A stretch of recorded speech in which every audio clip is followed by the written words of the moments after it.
السلام علیکم۔ Pakistan on line T V poetry page نے یہ سلسلہ شروع کیا ہے کہ یہاں پہ سوشل میڈیا پہ بہت ساری عجیب و غریب بحثیں چلتی رہتی ہیں، لڑائی جھگڑے ہوتے رہتے ہیں، غیر ضروری ایشوز پر بات ہوتی ہے اور بہت بڑھ جاتی ہے، لیکن ادب کے حوالے سے مثبت باتیں ہوتی ضرور ہے، کم ہوتی ہیں۔ تو کیوں نہ ہم بھی اپنا حصہ ڈالیں اور خاص طور پہ ان لوگوں کے لیے کوئی نہ کوئی اپنے تجربات سے، اپنے مطالعے سے کوئی ایک رستے کا تعین کرنے کی کوشش کریں جو نئے لکھنے والے ہیں۔ نئے لکھنے والوں کو شکوہ بھی رہتا ہے کہ سینئرز ہماری تربیت نہیں کرتے، ہماری رہنمائی نہیں کرتے، گائیڈ نہیں کرتے۔ تو ہمارا یہ سلسلہ انشاءاللہ جو ایک طالب علمانہ دیکھیں ادب ایسی چیز ہے کہ جس میں آپ کوئی حتمی بات نہیں کر سکتے، اور علم ایسی چیز ہے جس کا دعویٰ ممکن نہیں ہے۔ ہر کوئی اپنی توفیق اور اپنی بساط کے مطابق جو اس کے پاس اساتذہ نے جو اسے دیا ہو، مطالعے نے جو اسے دیا ہو، تجربات نے جو اسے دیا ہو، وہ شیئر کرے، اور کوئی اس کو پسند کرے یا کوئی اس سے کچھ سیکھنا چاہے، اپنے سیکھنے کے عمل کو آگے بڑھائے، تو یہ ہمارے لیے بھی ایک اچھی بات ہوگی اور خوش آئند ہوگی۔ اور ادب کے لیے یہ ایسی چیزیں ضروری ہیں، کیونکہ بہت سارے مباحث خود تدریسی ادارے جو ہیں، جو کالج یونیورسٹیاں ہیں، وہ چھیڑنے سے گریزاں رہتے ہیں، جس کی وجہ تو بعض اوقات جو زیادہ تر دیکھنے میں آتی ہے کہ وہاں کے جو اساتذہ ہیں ان میں اکثریت ایسے اساتذہ کی ہوتی ہے کہ جو صرف اپنے کورس تک محدود رہتے ہیں، یا کورس کے علاوہ ان کو کوئی کلیئرٹی نہیں ہوتی، ان کا اپنا کوئی ویژن نہیں ہوتا۔ شفیق صاحب جو ہے وہ میرا یہ ہمیشہ دعویٰ رہا ہے کہ پاکستان کے چند بہت صاحب مطالعہ لوگوں میں سے ہیں، انہوں نے ہزاروں کیا لاکھوں کتابیں پڑھ رکھی ہیں۔ کتاب ان کا اوڑھنا بچھونا ہے۔ میں تو ان سے ہر وقت سیکھتا رہتا ہوں، مجھے کوئی مشکل درپیش آتی ہے، کوئی ریفرنس درکار ہوتا ہے، کہیں پہ کسی چیز میں کلیئرٹی کی ضرورت ہوتی ہے، تو میں شفیق صاحب سے ریکویسٹ کرتا ہوں، ان کے پاس جاتا ہوں، ان سے پوچھتا ہوں، اور یہ علم کی ترسیل میں اور علم کے فروغ میں ہمیشہ بڑھ چڑھ کر یہ حصہ لیتے ہیں، اور کبھی انہوں نے کوئی کنجوسی اس میں نہیں کی۔ شفیق صاحب، ہماری خواہش ہے، Pakistan on line T V کی خواہش ہے کہ نوجوان نسل کو ہم یہ بتائیں، پہلے تو یہ بتائیں کہ شاعر ہوتا کون ہے، اور وہ کیسے محسوس کر سکتا ہے کوئی نیا لکھنے والا کہ اس کو شاعری ودیت کی گئی ہے، یا صرف ایک ماحول یا صحبت کی وجہ سے اسے شوق ہے جو شاید اسے کسی قدآور تخلیق کار کے طور پر سامنے نہ لا سکے۔ اس میں جو پہلی بات آپ نے کہی کہ یہ جو نیا ایک پلیٹ فارم آیا ہے سوشل میڈیا کا، یہ میں سمجھتا ہوں بہت زیادہ مؤثر ہے، اگرچہ بہت سے اس کے ساتھ مسائل بھی جڑے ہوئے ہیں، لیکن اس کے باوجود یہ ابلاغ کا بہترین ذریعہ ہے اس فی زمانہ۔ اور اب جہاں تک آپ کی بات کا تعلق ہے کہ شاعر کون ہوتا ہے اور کیسے پنپتا ہے، تو ہم اگر تھوڑا پیچھے جا کے دیکھیں تو تاریخ میں ہمیں دکھائی دیتا ہے کہ بعض اوقات کسی ایک شہر، کسی خطے میں کوئی ایک اوورآل فضا ہوتی ہے جس میں شعری رجحانات یا ادبی رجحانات پروان چڑھتے ہیں، تو اس میں اگر نہیں بھی خود سے کوئی شعر لکھتا یا کچھ شاعری کرتا یا کوئی ادب تخلیق کرتا، لیکن وہ اس ادب فہمی میں ماہر ہوتا ہے۔ اس کی میں دو جگہ سے مثال دینا چاہوں گا۔ ایک، آپ زمانہ جاہلیت کا عرب کلچر دیکھ لیں، اس میں ہر دوسرا شخص شاعر ہوتا تھا۔ شاید اس کی ایک بعض جو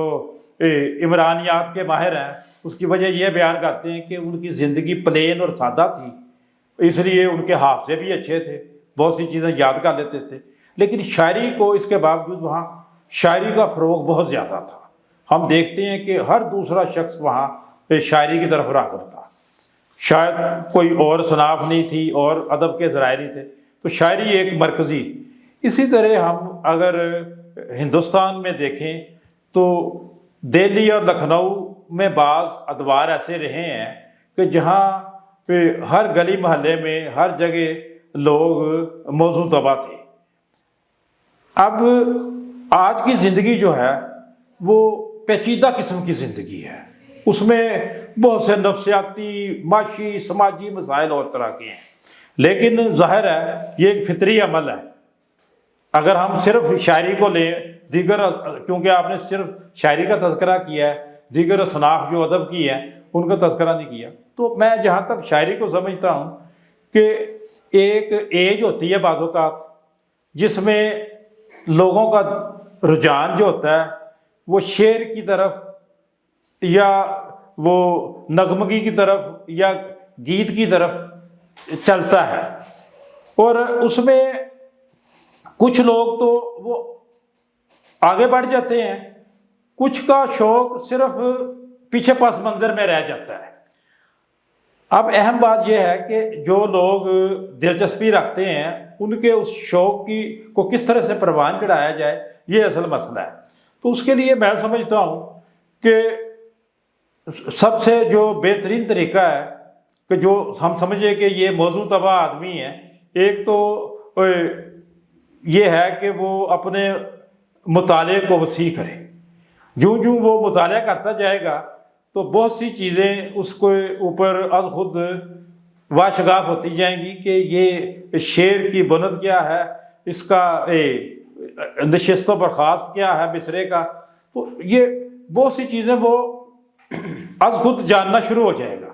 پھر اس کے لیے ضروری ہے کہ کوئی ایسا ماحول پیدا کیا جائے، جس کی طرف آپ نے ایک اشارہ دیا، وہ یہ ہے کہ بنیادی جو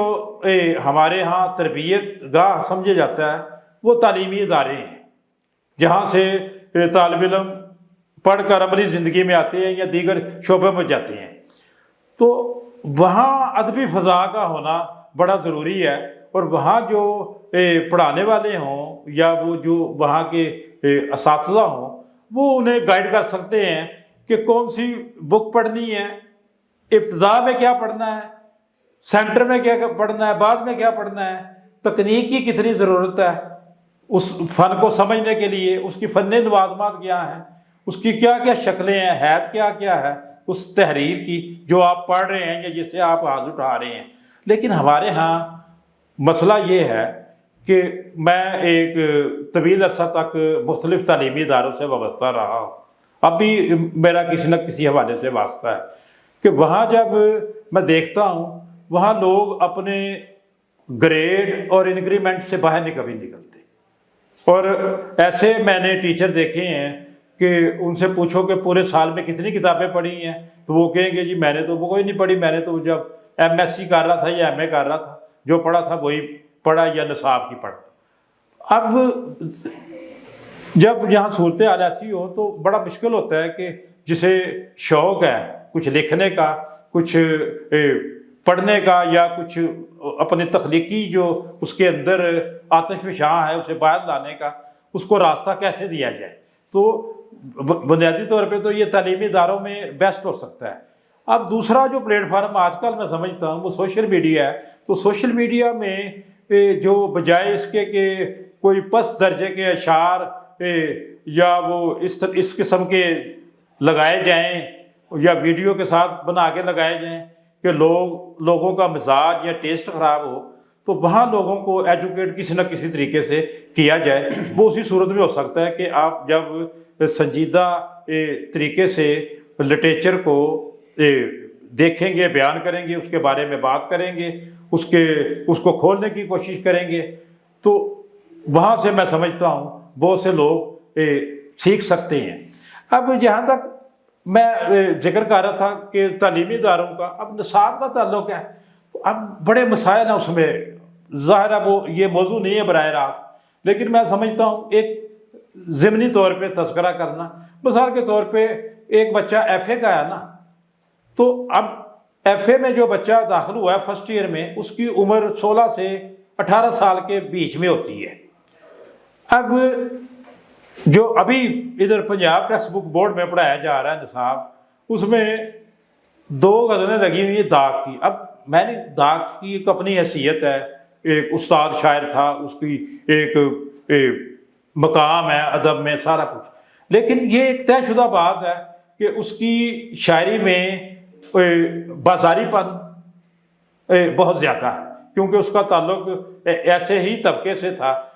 تو اب اس میں جب اس کی غزل فرسٹ ایئر کے بچے کو پڑھائیں گے جو کچے ذہن کا ہے تو اس کا مزاج بگڑے گا۔ ٹھیک ہے، وہ ایم اے کی سطح پہ جا کے آپ اس کو داغ کو پڑھا دیں، ایک بڑا نام ہے، ایک کنٹریبیوشن ہے اس کا زبان کے حوالے سے اور بہت سے حوالے ہیں اس کے شاعری کے، لیکن جب آپ بچے کو فرسٹ ایئر کے بچے کو پڑھاتے ہیں خاطر سے یا لحاظ سے، میں مان تو گیا، جھوٹی قسم سے آپ کا ایمان تو گیا، اس قسم کی غزلیں اس کی جو پیور آپ کہہ لیں کہ ذرا عشقیہ اور عشق بھی وہ نچلے درجے کا۔ تو میں نے ٹیچروں کو بعض اوقات دیکھا ہے کہ جب تشریح کر رہے ہوتے ہیں تو اسے بلا وجہ کی روحانیات سے جوڑنے کی کوشش کرتے ہیں کہ اگر نہ جوڑیں تو وہ وہاں ایک تماشا سا کلاس روم میں بن جاتا ہے کہ یہ جو اتنا کھلم کھلا عشق و عاشقی کا اظہار کر رہا ہے اور اس انداز سے کر رہا ہے۔ تو میں سمجھتا ہوں یہ ایک پھر اس سے جو کل کو اگر اسے لٹریچر سے شوق ہے تو وہ جب نصاب میں پڑھے گا تو اس کے رجحانات بھی ویسے ہی ہوں گے۔ تو میں سمجھتا ہوں یہ نصاب اور تعلیمی ماحول یہ بہت معاون ہو سکتا ہے ان لوگوں کے لیے جو اپنی کسی بھی تخلیقی سطح پہ اپنے جو ان کے اندر بخور ہے یا جو اندر ان کے تخلیقی آتش فشاں ہے اسے کوئی صحیح راستہ دینے کے لیے معاون ہو۔ تو یہ اب میں سمجھتا ہوں ایک نیا پلیٹ فارم ہے سوشل میڈیا کہ ہم آغاز کریں ایسی بحثوں کا، ایسی باتوں کا کہ جو ہمارے لیے بھی اور آنے والے لوگوں کے لیے بھی، نئے لوگوں کے لیے بھی زیادہ فروٹفل ثابت ہو۔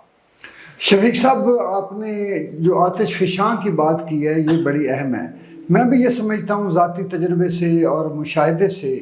اور مطالعے سے کہ سب سے پہلی بنیادی بات یہ ہوتی ہے کہ کسی کو کیسے پتہ چلے کہ وہ ایک تخلیقی آدمی ہے یا شاعر ہے یا ناول نگار ہے، وہ ہے اس کے اندر کی آواز۔ ہر انسان کے اندر سے باطنی سطح پہ ایک باطنی آواز ضرور ہوتی ہے، اندر سے پھوٹتی ہے اور وہ اس انسان کو اس طرف لے کے چلتی ہے۔ وہ کام اس کو اچھا لگتا ہے، بھاتا ہے، اس کا دل کرتا ہے کہ وہ یہ کرے۔ اگر تو یہ آواز اس کے بغیر کسی ماحول کے یہ پیدا ہوئی ہے یا چھوٹے موٹے ماحول سے ٹریگر ہوئی ہے تو اس کو جان لینا چاہیے کہ میرے اندر شاعری کرنے کی، ناول لکھنے کی، افسانہ لکھنے کی یا کوئی چیز ایجاد کرنے کی یا انجینئرنگ کی طرف جانے کی میرے اندر اللہ تعالیٰ نے صلاحیت رکھ دی ہے۔ اور اگر وہ شدت سے اس طرف بھاگے اور پورا جذباتی ہو اس چیز کو اپنانے میں تو اس کا مطلب یہ ہے کہ وہ آتش فشاں اس کے اندر موجود ہے۔ ایک تو یہ بات آپ نے بڑی اچھی کی کہ آتش فشاں جو ہے اس کو پہچاننا بڑا ضروری ہے۔ دوسری بات یہ ہے کہ وہ رہ یہ جاتا ہے کہ وہ اس کو جو ماحول ہے وہ کیسا ملا ہے۔ اب ہمارے ہاں یہاں پہ ماحول اتنے خطرناک ہو چکے ہیں، جو پیئر گروپس ہیں، جو چھوٹے چھوٹے گروپس میسر آتے ہیں، ان میں شاعروں میں آپس میں لڑائی جھگڑا، ان میں صدارتوں کی جنگیں، ان میں مشاعروں کی جنگیں، ان میں نئے آنے والوں کو اپنی صف میں شامل کرنے کی جنگیں، اور اس کے بعد ایک دوسرے پر کیچڑ اچھالنے کی جنگیں۔ اب ایک نیا بچہ آیا ہے، اس کا رجحان کتابوں سے ہٹ کے، مطالعے سے ہٹ کے، سیکھنے کے عمل سے ہٹ کے وہ لگ جاتا ہے ان اطراف میں۔ اب وہ استاد کیا کرتے ہیں کہ اس کے مصرے سیدھے کر کے جو اس کو غزل لکھ کے، نظم لکھ کے دینے والے بھی بہت ہیں۔ لڑکیوں بیچاریوں کے ساتھ تو ہو ہی یہی رہا ہے کہ ان کو استاد کہتے ہیں تم چھوڑو میں لکھ کے دیتا ہوں۔ میں کئی لوگوں کو ایسوں کو جانتا ہوں،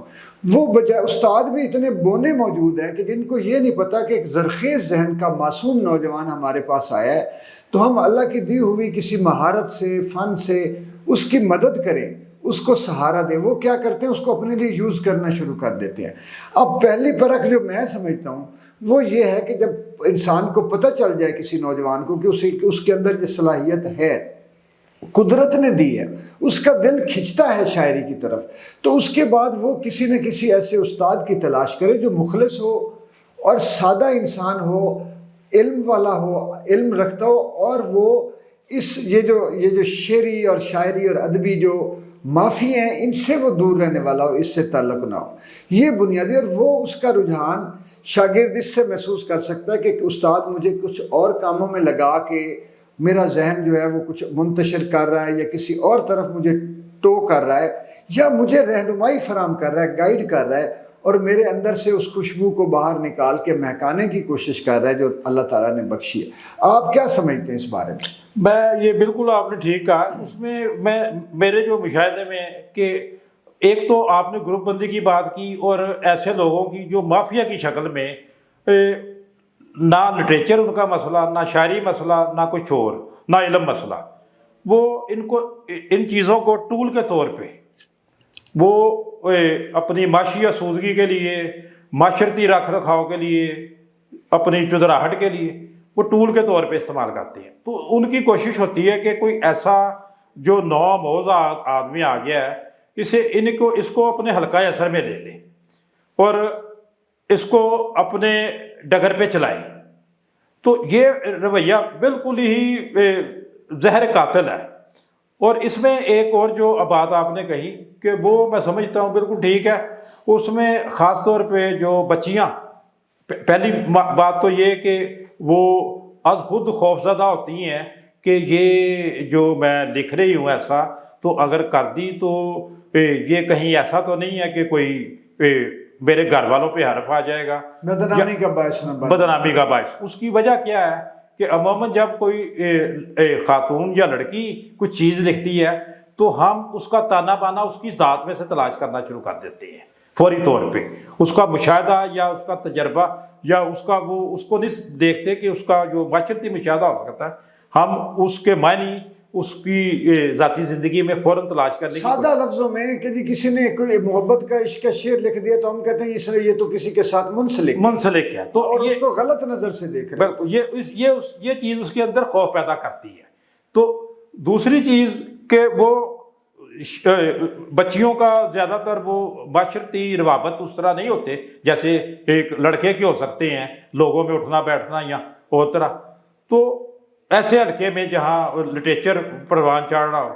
تو ان کے لیے زیادہ مسئلہ پیدا ہوتا ہے، تو وہ کہیں نہ کہیں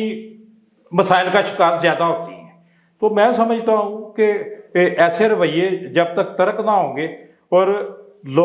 ایسے لوگوں کو اچھا، اس میں ہم دیکھتے ہیں ایک اور چیز بھی جس کی طرف آپ نے بھی اشارہ کیا، میں نے وہ جو پچھلا ذکر کیا عرب سوسائٹی کا یا لکھنؤ کی معاشرت کا، کہ ایک زمانہ ہوتا ہے بعض لوگوں کو ایک وقت تک وہ شوق ہوتا ہے لکھنے کا، ان کے اندر ایک جل رہی ہوتی ہے شمع سی، لیکن وہی لوگ اگر بعضوں کا چھوڑ جاتے ہیں دیگر مسائل کی وجہ سے، اگر اس کی صحیح طرح سے گروتھ ہو، اسے صحیح طرح سے اس کی پرورش کی جائے، اس کو سراہا جائے، اس کی راہ کا تعین کیا جائے، تو وہی لوگ بڑے تخلیق کار بن جاتے ہیں۔ تو یہ بڑا ضروری ہے کہ وہ جس کے اندر قدرتی یا فطرتی مادہ ہے کچھ لکھنے کا، اس کے اندر وہ چیزیں موجود ہیں، اس کا نہ راستہ روکا جائے، بلکہ اس کے لیے ایسی راہ ہموار کی جائے کہ اس کی جو تخلیقی یا اس کی جو فنی صلاحیتیں ہیں وہ بروئے کار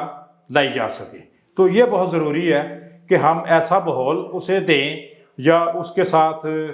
کوئی ایسی رکھیں سلسلہ کہ وہ بجائے اس کے کہ دب جائے یا وہ وقت کی گرد میں گم ہو جائے، وہ پوری طرح سے نمایاں ہو کر لوگوں تک پہنچے۔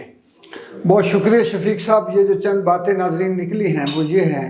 کہ ایک تو وہ اپنے اندر کی آواز کو پہچانے نیا لکھنے والا، اور اپنے جوش اور جذبے کو دیکھے کہ وہ شاعری کی طرف اس کو کتنا کھینچتا ہے یا تخلیقی کام کی طرف۔ دوسرا یہ ہے کہ وہ اپنے ارد گرد کے ماحول میں سے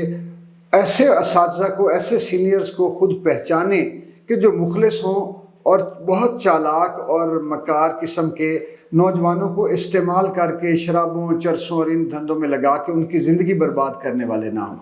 تیسری بات یہ ہے کہ کتاب سے دوستی کریں، اور اچھی جو شاعری ہے اور جو ان کے دل کو چھوتی بھی ہے، جو شغل میلہ ان کو نہ لگے بلکہ ان کو اپنی ذات کا اس شاعری میں عکس نظر آئے، اور شاعری جو ہے وہ اپنی ذات میں جذب ہوتی ہوئی محسوس ہو، شعر اور ذات کے درمیان، دل کے درمیان رشتہ محسوس ہو، ایسی شاعری کی طرف راغب ہوں اور اپنے خود کو مطالعے کے ساتھ ساتھ وہ گرو کریں۔ اور تیسری بات جو آپ نے کہی ہے کہ یہ ان کو چاہیے کہ وہ یعنی اس کے لیے ٹائم وقف کریں، پھر اس کو یہ نہ کریں کہ دو چار اگر ماحول نہیں بھی ملتا تو آپ دیکھیں، اس کے لیے ضروری نہیں ہے کہ آپ ضرور مشاعروں میں اور نشستوں میں جائیں. آپ یوٹیوب پر اچھی شاعری دیکھ سکتے ہیں، مشاعرے اچھے دیکھ سکتے ہیں. آپ سوشل میڈیا گوگل پہ اچھی شاعری پڑھ سکتے ہیں، اور کتابیں خرید کے آپ اپنی تنہائی کو آباد کر سکتے ہیں. برے ماحول سے اور یعنی ایسے جو مضر قسم کے استاد ہیں، تباہ کن استادوں سے ان کے پاس جانے سے بہتر یہ ہے کہ آپ تنہائی میں اپنے اور کتاب کے درمیان، اپنے اور شعری مطالعے کے درمیان رشتہ مضبوط کریں اور خود کو گرو کریں. بہت شکریہ. یہ سلسلہ پہلا تھا، یہ جاری رہے گا انشاءاللہ. ہم اس کے بعد شفیق صاحب میں اور ہمارے دوسرے دوست جو ہیں وہ اس سلسلے کو جاری رکھیں گے، اور ہم کوشش کریں گے کہ ہم کچھ نہ کچھ آپ کے لیے راستہ جو ہے نا اس کے کانٹے ہم ہٹائیں نئے لکھنے والوں کے لیے، اور ان کو ویلکم بھی کریں، ان کو شاباش بھی دیں، اور ان کے لیے آسانی پیدا کرنے کی کوشش کریں. بہت شکریہ.